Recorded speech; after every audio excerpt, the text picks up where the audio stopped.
Hello everyone, welcome to Practically. Today we are going to discuss one of the most interesting, important and beautiful part of human body, that is heart.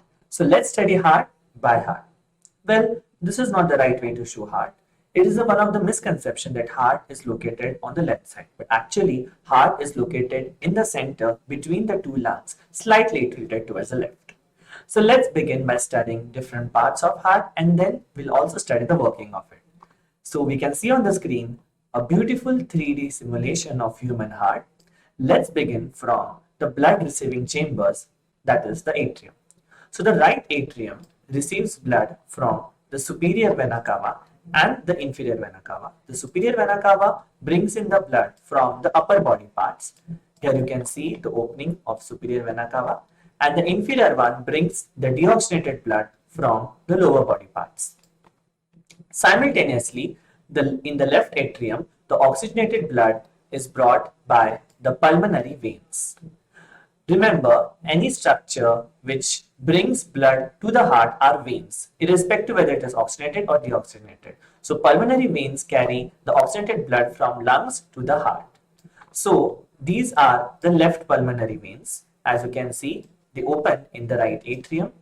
And we also have the right pulmonary veins. Many of them don't understand where exactly they open. Well, let's see through this beautiful structure where they open in. So as you can see, the opening of the right pulmonary veins. So both these veins carry the oxygenated blood from the lungs. So when both the atrium get filled with blood during the atrial diastole, after that the atrial systole or contraction of atrium begins and the blood is transferred into the ventricles. And this happens through the valves. Now we have tricuspid and bicuspid valves, and many of them get confused that which part is bicuspid or tricuspid. Well, we can use a simple trick to remember them. Whenever we say goodbye to someone, when someone is leaving, so here left, we can remember someone is leaving, so bye, so we can connect left atrium with bicuspid valve. And obviously the second one, the right one, is the tricuspid valve. So through the cuspid valves, the blood enters into the ventricles, which you can see here are thick walled compared to that of atrium. Ventricles are thick walled so that they can pump the blood with high pressure as they have to travel to a long distance. These finger-like structures in ventricles are actually the papillary muscles which help in the contraction of the ventricle, and both the ventricles are separated by a ventricular septum.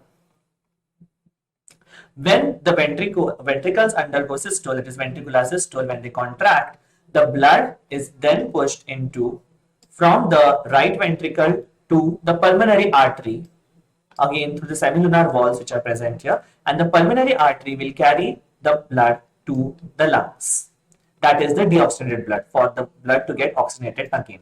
And from the left ventricle, the blood will be pumped into the aorta, which is the biggest artery, and aorta itself has various branches, as you can see here, which carry the blood to various parts of the body, and hence in this way the oxygenated blood reaches to each and every cell.